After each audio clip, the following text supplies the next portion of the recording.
Okay, good morning everyone, and can I say you're very welcome to this session this morning. There's quite a range of groups have joined us today.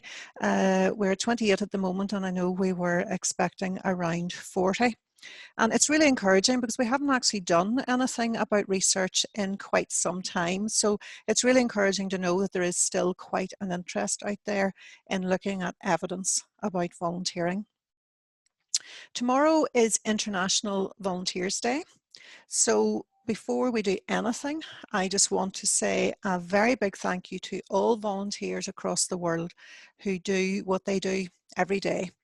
But especially in 2020, I think we just want to think of all those who have volunteered throughout this pandemic and made such a difference. So I don't know if you want to do a virtual clap or whatever, but a big applause to all volunteers for International Volunteers Day. In terms of housekeeping, all I would say to you is if you just keep yourselves on mute at this moment in time, and then when we will be breaking into groups and doing a wee bit of discussion later, obviously that's when you need to remember to unmute yourselves. In terms of the context for today, in terms of why we are doing what we're doing, there is, I suppose, quite a strong body of evidence which shows that volunteering provides benefits not just to those they work with, but to the environment and the community, but to themselves as well, in terms of enhanced health and well-being. And we've heard a lot about that over this past 9 months. At Volunteer Now, we have carried out different bits and pieces of research over the years to show this. And more recently, we would have been joined in the Take 5 campaign, the Take 5 Steps to Wellbeing, where we saw volunteering sitting very neatly within that campaign. So we were very interested when we saw this report, Volunteer Wellbeing, What Works and Who Benefits. And I'm delighted this morning to welcome Dr. Jürgen Groth, Senior Research Fellow, Director of the Institute for Volunteering Research, who was involved in this work. And after he shares his findings, you will have an opportunity to think about how the issues can work for you in your organisation. How can you make sure that what you do is having a positive impact on volunteers' well-being? But before I hand over to Jürgen, I want to just provide some Northern Ireland context. And the Department for Communities just a few weeks ago published findings from the Continuous Household Survey 2019 to 2020. And it talked about the experience of volunteering by adults in Northern Ireland. Now, I want to highlight this is pre-COVID. Okay, this is right up until just probably as COVID was coming in. So it will be interesting to see what the picture is next year. But I suppose overall what I just want to say is not a lot has changed. There's not a lot of startling findings here. Very much in terms of the sort of headline findings are that the proportion of the adult population volunteering remains consistent at about 28%. The most common length of time spent volunteering in a previous 4-week period was less than 8 hours. The top 3 reasons for not volunteering were I don't have the time, or I have work commitments, or I have to look after children, or the home. So again, very much obviously about the whole issue of people not having time. There was a lower proportion of those aged 25 to 34 who had volunteered compared with the 45 to 54 age group. And the most common type of organisation that adults identified as volunteering with was a church or faith-based organisation. And 29% of respondents said they'd volunteer with sports organisations, 17% with local community or citizens groups. 2% said they volunteer but not with an organisation. And again, that will be an interesting statistic when we look next year after the amount of informal volunteering that there was during the pandemic. The most common methods of identifying volunteering opportunities were from someone already involved in the organisation, from a church or religious organisation, and by word of mouth. So as I say, nothing new or startling there. Very much the picture has been quite static. But the one thing that I really liked about the findings and what I really want to leave with you would be the next slide, Julianne. And the most commonly cited benefits as a result of volunteering were, makes me feel better about myself. And I suppose that really jumped out to me from the bit of research that was done. This whole idea, 67% saying that volunteering made them feel better about themselves. Now, obviously, there was the helping me make a positive contribution, which was high as well. And I had fun, which I am a great believer in. So it's good to see that there. But I thought, given what we want to talk about today, that it was useful just to share that with you and to show you that volunteering can make you feel better about yourself, and clearly does. Now, unfortunately, there was about 1% of adults said they'd experienced no benefit from volunteering, but we will have to source out where those volunteers are, and I bet if we talk to them, I'm sure we could find something. But that's just by way of introduction. In terms of Northern Ireland, what I would ask now is if, Hergen, if you would like to share your screen and if you introduce us to your findings and help us think through that a little bit more. Thank you. Well, thank you so much, and I'll share my screen in a moment. These Zoom meetings are so difficult. A, I can't share my biscuits, that's not right. But B, I also don't know who I'm talking to. So I'll just see this screen of different names and whatever else. While I'm getting the slides sorted out, if you don't mind, maybe just a quick word in the chat, who you are or something, or hello or something like that, just so that I get a bit more of a feel who I'm actually speaking to. Forgive me, because I'm going to hold forth and I won't be able to hear from you as much, if you don't mind. I also put a few links into the chat if you want to look at those. Basically, nothing that I'm going to say that isn't in some way or the other on those links. And what's terrible, one of them is from the report is from 2011, so you also hear that I'm talking quite old stuff as well at points. But I think they might be helpful, and certainly I use them on my slides and to just so yes, hello Jamie and Julie, Karen, thank you, that's lovely. People from Bernardo's Alzheimer's Society, Students' Union, so Marie Curie, thank you, that's really kind of you, gives me a bit more feeling of actually being with you. So let me see whether I can share that screen now. That's the one. Share. And let's see what happens now. Yeah. That is what always happens when I share my screen, is I then don't see anything else anymore, or very little, which is a bit of a nuisance. So while I'm doing this, I actually don't see the chat. So forgive me that I can't monitor that while I'm speaking. So thanks again, Sandra, and also to Julianne for inviting me and asking me to speak. As Sandra said, I'm Jürgen Grotz. I'm the director of the Institute for Volunteering Research.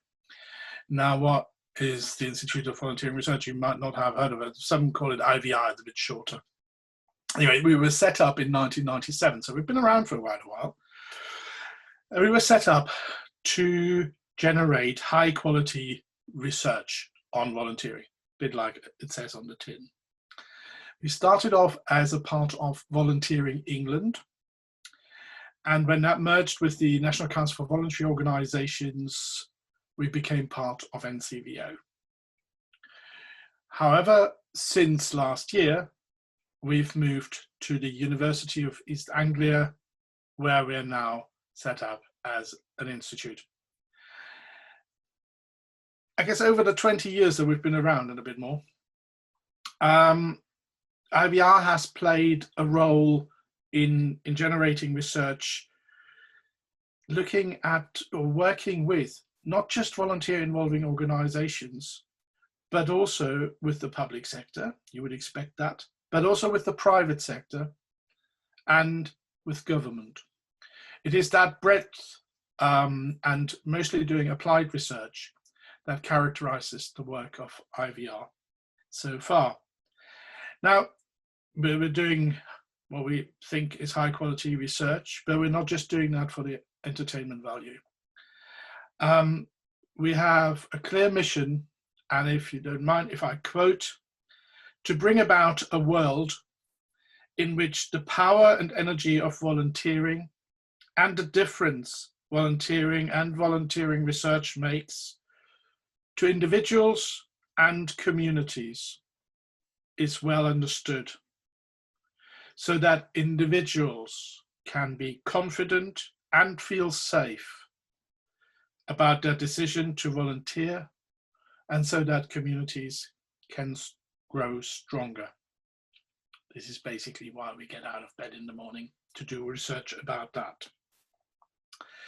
I was delighted to see what Sandra just said about the key findings that are about feeling better, about making a difference, and about having fun. If you go onto that link for the IVR website, if you look at our ethos, the very first bullet on the ethos is everything we do at IVR has to be at least a little bit of fun or enjoyment.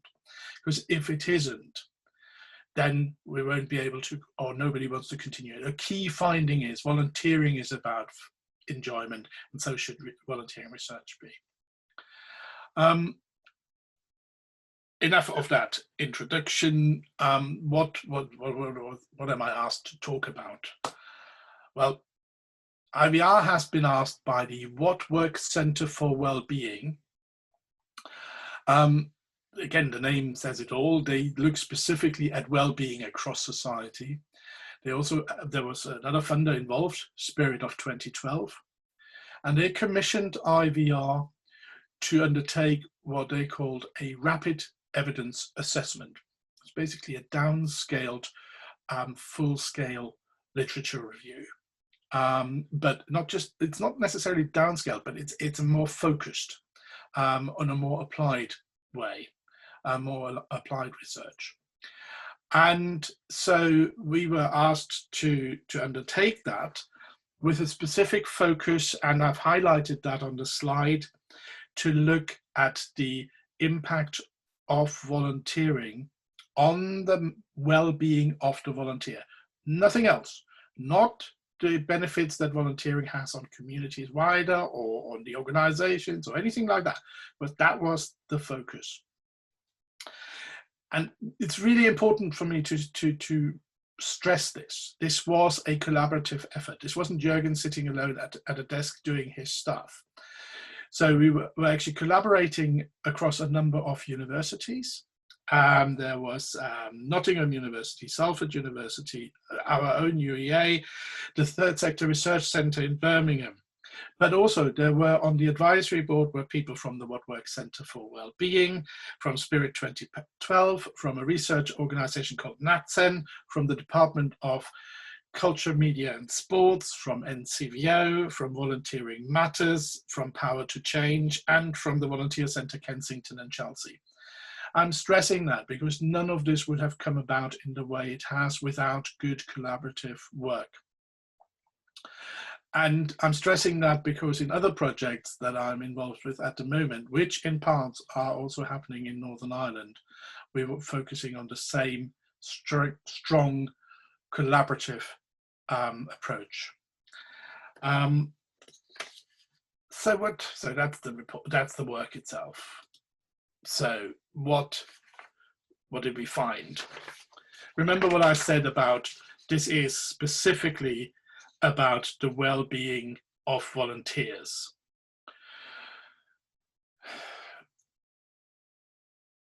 It's important to remember, and I think I've just actually accidentally jumped a slide ahead, did I? So forgive me, just seeing. Yes, I did, forgive me. So this is about the well-being of volunteers. And the evidence, and we really did look at rather a lot of it, is quite compelling and clear. And this is stuff you already know. I'm fully aware of that. You know that there are well-being effects on volunteers. You've heard it say, I've heard it say that many over. What we have here is just sort of the collected evidence actually points to that as well. And so the summary of that really is that volunteering can lead to subjective well-being benefits for the volunteer. Having said that, it doesn't mean it always does. And the rest, or much of the rest of what I'm going to say, is about qualifying it. Effectively, in answer to the question that we're having for today's meeting, what works and who benefits, I will give you the classic researcher's answer, well, it depends. And I will speak a little bit about what it depends on. Just sort of to briefly get you a feel as well for what we think when we're talking about well-being, we're looking specifically at feelings of happiness, feelings of life satisfaction, feelings of quality of life, and feelings or reduced feelings of depression and anxiety. And any of those things you can find much more detail in the summary report or in the full report of that work, which you've got the link for. So now I want to go to here. So it depends. It can have that positive effect, doesn't always have.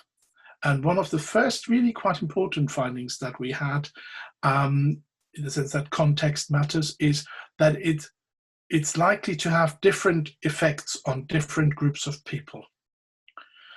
And what was quite startling is that there seemed to be higher health and well-being benefits amongst older people, amongst people on low income or the unemployed, amongst people living with long-term health conditions, or generally people who reported that they already have lower levels of well-being.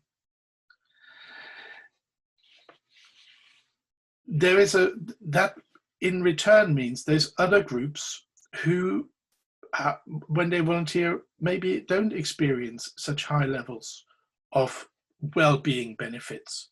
You might experience other ones. I'm thinking particularly about younger volunteers at the moment. But there is a really clear difference, and it's worth exploring what, for example, the benefits could be on other groups as well.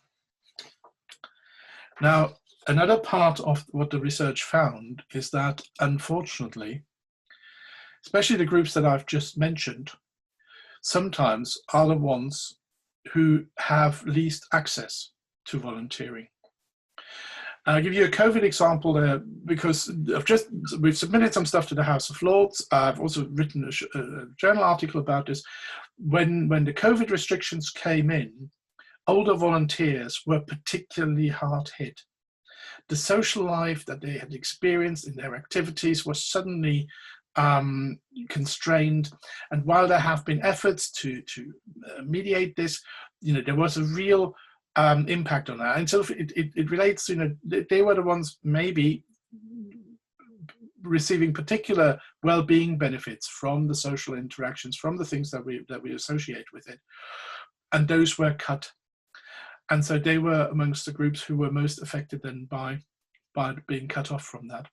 But there's more practical things as well. Is sort of some people who's currently not volunteering, they might not have these social connections. As well as I do, very often it's the personal invite, the being asked, all that sort of thing that brings you into volunteering. People might not have those social connections. They might also live in a place where they actually can't travel to the volunteering opportunities or don't have the resources. Or the volunteering opportunity might be organized in a way that simply doesn't give them access to doing it. Or it might be advertised in a way that they never see it. Or it might be described in a way that they feel excluded. So it's stuff to bear in mind. So it seems that the people who would potentially benefit most in personal well-being benefits are also amongst the groups who sometimes find themselves least likely to access it. Now I really am talking trying to teach my grandmother to suck eggs. You know this full well. Whether or not somebody experiences this as a good idea or draws some benefit from it depends on the volunteering experience and the way the volunteering experience is organized, or how it happens. Now, we come back to that later when we talk about it in groups, I believe. But just think of it that way. Is the volunteering actually enabling them to meet others and to talk with others and to have social connections? Are they becoming better connected? If they are, then we are more likely to see some well-being benefits around social connection. Is it a balanced well-being experience, a balanced volunteering experience, especially now with COVID-19? I'm having reports from some volunteers who try to keep their organizations together and who are close to burnout if they're not already past it. There isn't just positive well-being benefits. If you overdo it, it can affect your family, your own well-being, your health. So is it balanced? What Sandra said earlier on, is it meaningful? Are we just being stood behind a line waiting to do something and nothing ever happens? Or is there a meaningful volunteering activity? If it's the former, it's less likely to have a well-being benefit. So it depends on the way volunteering experience are organized, undertaken. And now comes the classic researcher thing, it depends. And why does it depend? Because there isn't a single volunteering experience that's the same for anyone. We are all very different, and much of the volunteering that's on offer or that's being undertaken is different. And when those differences collide, we see a massive mountain of possibilities. And thankfully, we have sort of tried to start and organize this. And this graph, I don't know how well you can see it on your screen, but this is actually taken from a 2011 report from Pathway Through Participation that I was sort of at least partially involved then already as well. But with good people undertaking that report, and I think this is really helpful just to set the scene here. Of course, it depends when in our lives we're undertaking volunteering. I've just said earlier, older people are maybe more likely than younger people to experience benefits.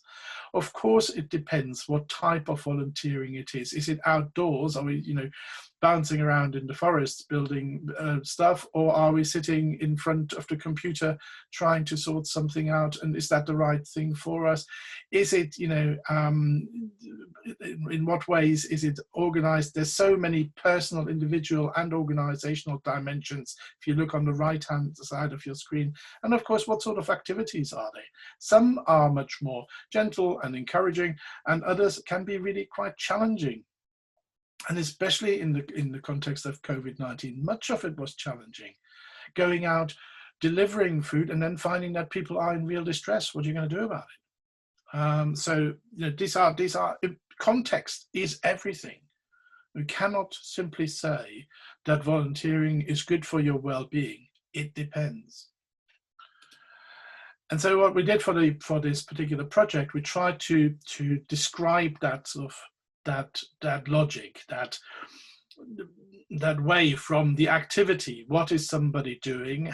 How does that sit in their own personal lives?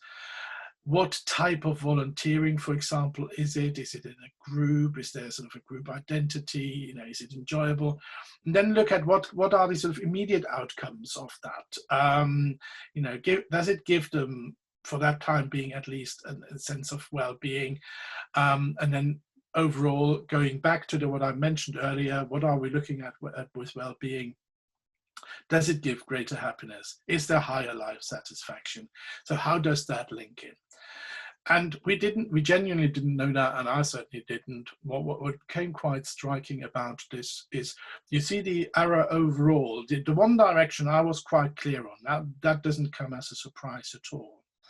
But if you remember that people who are already currently experiencing very low quality of life, or well-being, reporting low well-being, if they benefit the most, potentially the most, from volunteering, if they get into that process, and so if they continue to volunteer, then what seems to be is then they become also more likely to continue to volunteer,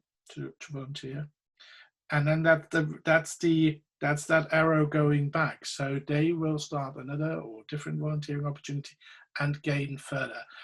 And what Work Center for Wellbeing, tying it to other research, they think that actually then almost like a virtuous circle then leads to a better community well-being, because the more people experience that, the more can take something of that, the more people come into it. It's a virtuous circle. I'm holding forth. I'm terribly sorry. I guess what I would say is those were some of the sort of qualities around how to think about the volunteering experience. And I guess that's something that we could take into those groups. Obviously, I'm not entirely sure, to be honest, how the groups are organized. So I leave that to Sandra to explain. But before I stop, again, especially now that you were kind enough to tell me a little bit where you're coming from, you know this stuff. I haven't told you anything that you don't know yet. The one thing I think that's what this work was funded for is actually to supply you with detail and with a rationale and evidence that you can use when you speak to funders, policymakers about the development of volunteering programs. But when you do, remember the rationale is not that simple.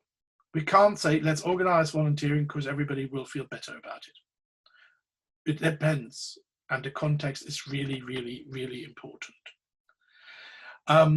Like Sandra, I want to thank all the volunteers who are currently out there, but I also want to thank you. Organizing volunteers is quite a tough call, especially now, and these are difficult times. So I want to thank you. And again, I want to thank you for inviting me.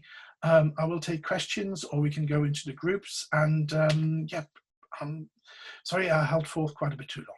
Thank you. Thank you, Jürgen. We will go into groups. I think that is the first thing that we will do, and then of course there will be the opportunity to ask additional questions afterwards. Now, this is where my technical ability goes out the window, and Julianne is going to hopefully divide you all into groups.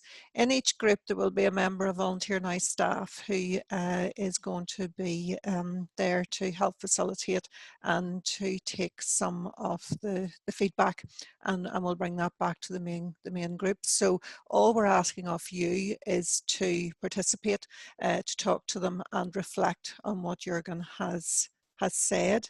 So I'm going to ask Julianne to do that now, to move you into rooms.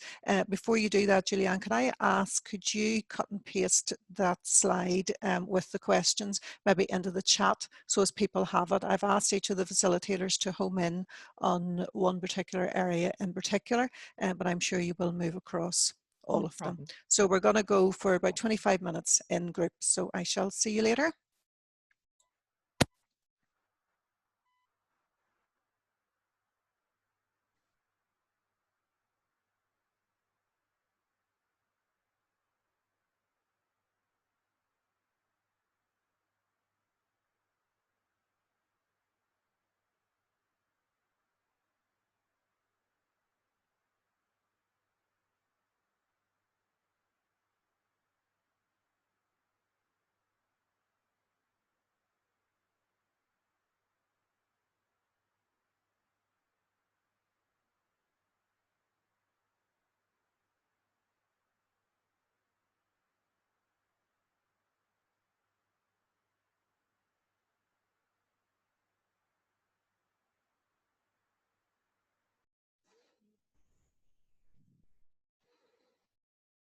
Okay, I think that is us all back now. So so thank you for that. Isn't Zoom amazing that you can literally zoom in and out of rooms? So thank you for that. I'm going to ask each of the facilitators now just to give us a little bit of feedback. I've asked them just really to concentrate on 2 to 3 of the key messages that were maybe coming up in the workshop. And I say Jürgen is here for specific questions or comments after that. So if I could ask Andrew maybe to start. Yeah, okay, so the topic we were focusing on, and we didn't get moved on to any of the other ones, so the one we were focusing on was balance. So just to ensure that volunteers aren't overburdened, and that they're able to step back when they decide and they're not really feeling trapped. So the main things that came back, it was good. Our group had a mix of volunteers and volunteer coordinators and people who have been involved in different schemes that involve volunteers. So the main thing that came back was clear communication, so that it's a two-way process, and that clear communication happens at the start, so that sort of boundaries are set and you can find out what they're in it for, and obviously those ideas will change as time goes on, so that regular communication will allow you to adapt the roles to suit their needs, really. The guidelines at the start, so a couple of the groups have like a limit on the time that they can have volunteering, so they'd set limits so that people don't become overburdened. And all of the schemes seem to have a person of contact for each of the volunteers to go and speak to. And that was really, from the volunteer side, that was reassuring to have. And obviously word of mouth is still a very prominent way of recruiting volunteers, so that's another benefit to the organisations, is if the volunteers are having a good experience and feel well looked after, then that'll be getting passed on via word of mouth. So those were the 3 points really that I've jotted down: is the clear communication, the guidelines being set early, and then the support and supervision as well. So that was really from us. Perfect, thanks Andrew. I will go to Jamie next. Yeah, can everybody hear me okay? Okay, so we were focusing on point 3, meaningful, in terms of understanding what volunteers want from their involvement, the co-production of rules with your volunteers, and ensuring that the volunteering feels purposeful to the volunteers. So there was quite a lot there, and like Andrew's group, we focused mostly on that, but we actually found that with this one in meaningful, it was really interlinking us between so many of the others. So let me just share a little bit about what we came up with. So I shared about a recent experience with an organization where the volunteers told me that their interview process, they were actually asked as one of the main questions, what do you want to get out of this experience? What do you want to get out of this role? Which stumped a few of them, because as many volunteers would say, I'm not in it for anything, and they think they really don't want anything out of it, and maybe that's a bad thing. So I thought that was an excellent question. Elaine from Mindwise shared about how she finds sometimes applicants have so much more skill and experience than first meets the eye. So it's about then finding that out and getting them involved in other roles, maybe even more purposeful roles, because actually their skills and their abilities are far higher than maybe what they've applied for. Jane said the same. She's found that it's about teasing out abilities in order to then co-produce roles so that it is of more benefit to the volunteer and then ultimately the organisation as well. We had a volunteer from Ballinhinch Counselling Service with us, and in terms of the idea of ensuring volunteering feels purposeful, she was sharing how their centre manager has been sending out online courses and different things to do and be involved in, so that they feel that they're not just stuck in the mud because of COVID, as it were, but they're still moving forward and they're being looked after and thought about too.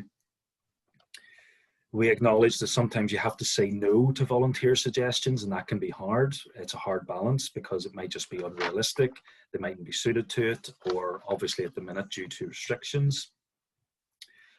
We talked about the importance of having volunteer managers and coordinators to keep clear communication and everybody's expectations right as well. We had so much, I'll not say it all, I'll finish with a few of the last pieces here.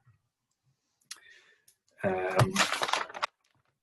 talked in rules, so about how all the different organisations in our group involved volunteers through satisfaction surveys or attending the board meeting every now and again to gain their feedback to make sure that the rules are still serving their purpose, not only for the organisation but for the volunteers involved.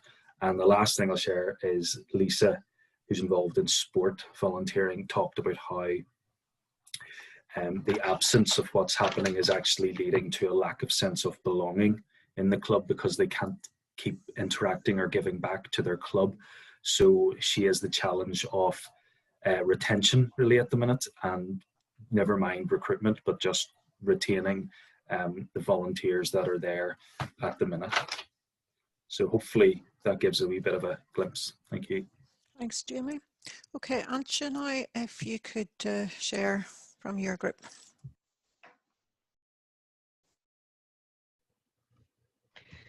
Hi there. Okay, so we had conversation firstly on the connected part, particularly important now where we're all mostly at home. And it was interesting to see sort of the creativity that had been applied. Everybody kind of felt that the technology really has helped during lockdown for people to stay connected through Zoom, WhatsApp messaging groups, then emails, texts, phone calls. Some people have organized also coffee and catch-ups with their volunteers via Zoom or organized workshops. On the whole, there was two different types of keeping people connected. One was sort of the one-way communication, just to keep existing volunteers in the loop about what's been happening in the organizations, especially where they are perhaps not volunteering throughout COVID. And then there was the two-way engagement with volunteers, and I thought that was quite important to consider. On the topic of inclusive, there was some really interesting information coming out, and I think the key message here, the key takeaway here is the power of stories, the power of personal stories about how people have become involved in volunteering, particularly sort of the unlikely type of person who has become involved, maybe those who have experience setbacks or have physical illnesses, and how that sharing of the stories allows others to relate to it and for them to perhaps feel more encouraged to become involved as well. But that also served the purpose in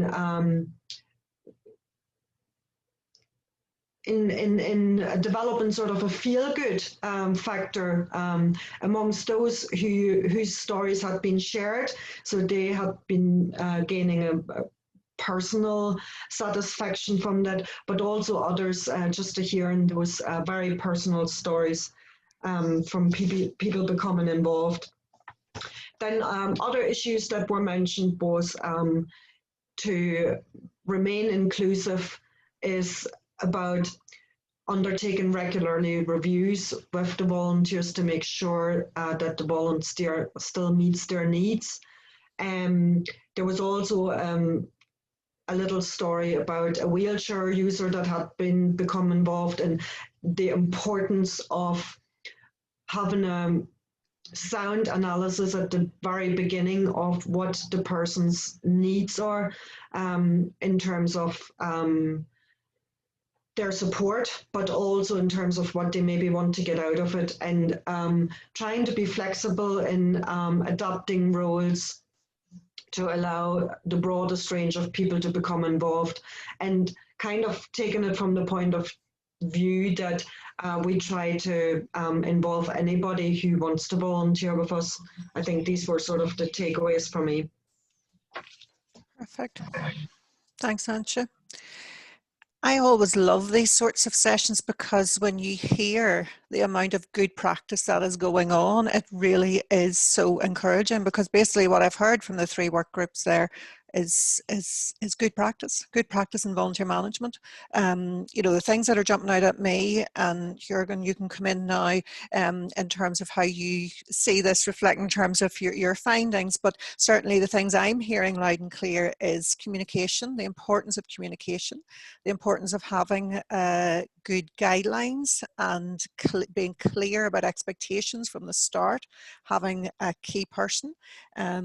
This whole idea of the 2-way process, you know, we always talk about the 2-way process, and, you know, today we've heard so much about the benefits to volunteers, and that's good, that's okay. You know, we believe in the 2-way process. Creativity, being creative, particularly now with this past few months. And again, that whole idea of volunteers telling their story. That is so important. Very struck by that. That's come from the sporting sector in terms of losing that sense of belonging. That's something that, yeah, I'm gonna reflect a wee bit more on, because those are the things that you don't realize the impact. And this whole idea of reviewing what you're doing and making sure that what you're doing is meeting needs. You know, those are the sort of things that I'm hearing. So I'm interested to hear what other people in a few more minutes we have, if anybody has a comment that they would like to share or anything that they think is relevant, please do. And Jürgen, I'm inviting you to comment and be available for questions.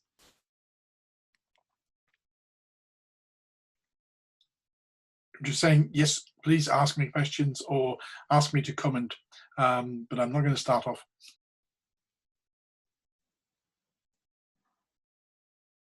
I know it's Friday and it's near lunchtime, but if anybody has anything, you're very welcome to share just in the last few minutes. Antje. Yeah, I just wanted to ask Jürgen, just very briefly, what the methodology was that you have applied for the research. Okay, well, again, and forgive me if I actually direct you to the websites. Effectively, it was a toned down full systematic literature review. So we identified in a systematic way about 10,000 or so documents.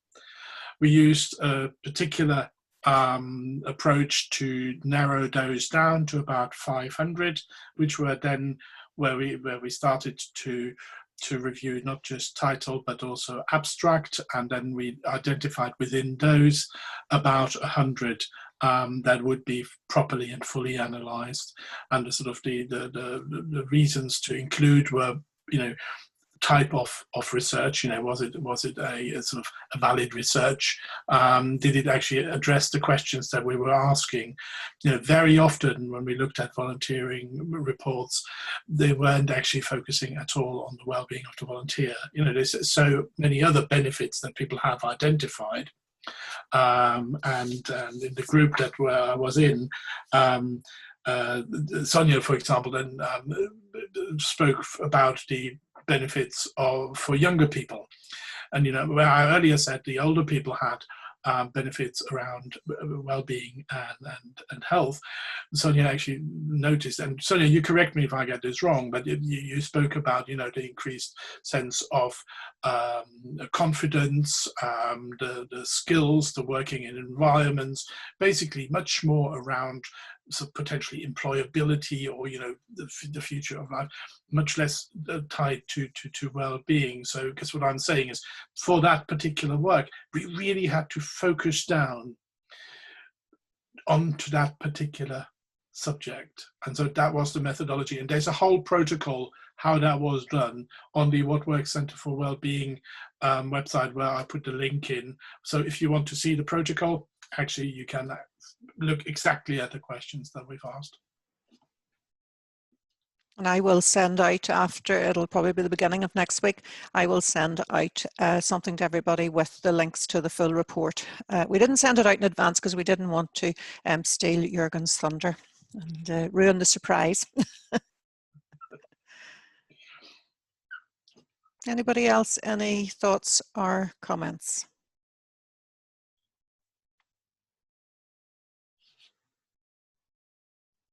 Jürgen, anything you want to say in closing?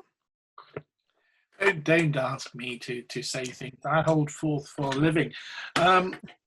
Yes, what really strikes me, or from the especially in the group when we were talking, it was lovely to hear from Tracy, for example, who's a volunteer. And forgive me, Tracy, if I hope you don't mind me sharing, but he's a volunteer for Home Start, and who is encountering clearly at times difficult situations. And I think there is a challenge for individual volunteers in so many situations, and it just reminded me how really difficult this is at the moment, and how we cannot underestimate the impact it has on individuals, both the volunteer managers, who are having daily conversations with their volunteers, but the volunteers themselves.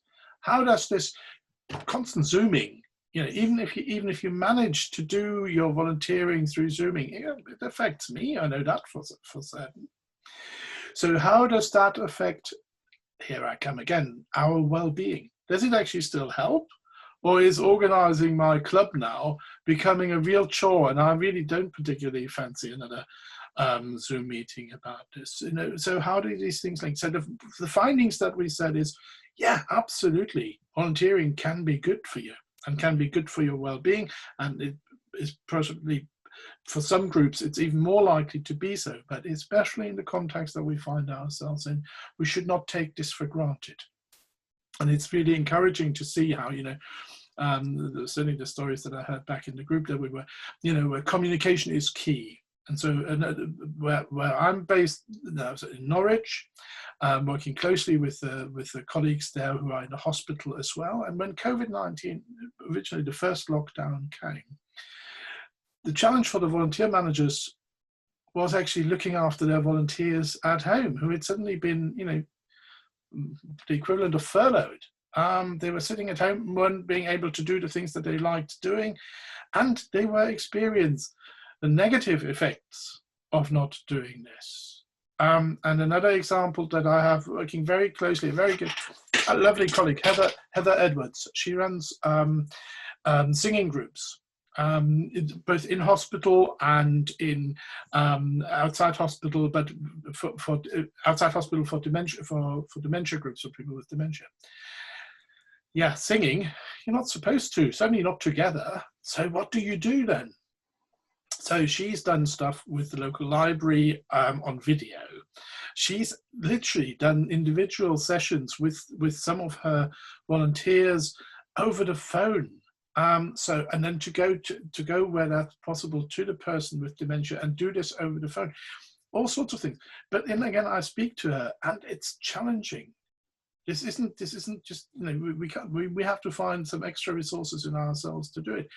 When will that turn to being something that isn't so good for our well-being anymore? And nothing I'm saying is let's do less volunteering of it. All I'm saying is always being mindful of the context in which it takes place, of the individual's vulnerability as well, and making sure that volunteering is in fact a good thing for the volunteers as well. And the more we plan around that, or the more we think about that, and the more we use our communication tools and our guidelines and stuff to help us achieve that, I think the better overall in the end for the volunteering programs, but also of course for the individual volunteers. So I told you I'm not going to hold forth. No, thank you. I think that's a good summary, and I think it's as good a place to end as anything. Can I thank you, Jürgen, for coming today and for sharing. I want to thank my colleagues in Volunteer Now for helping me out with the workshops, and to each of you for coming and spending some time with us on this very dull, horrible Friday. Just as a final note, can I just remind you of tomorrow's date being the International Volunteers Day. The last area on the slide, which Jürgen had shared in terms of the areas to think about in workshops, was appreciated. Ensuring volunteers feel appreciation for the contribution that they make. So if you do nothing else this weekend, think about volunteers tomorrow. And remember the contribution that they are making right across the world. So thank you and have a good weekend, everybody. Bye-bye.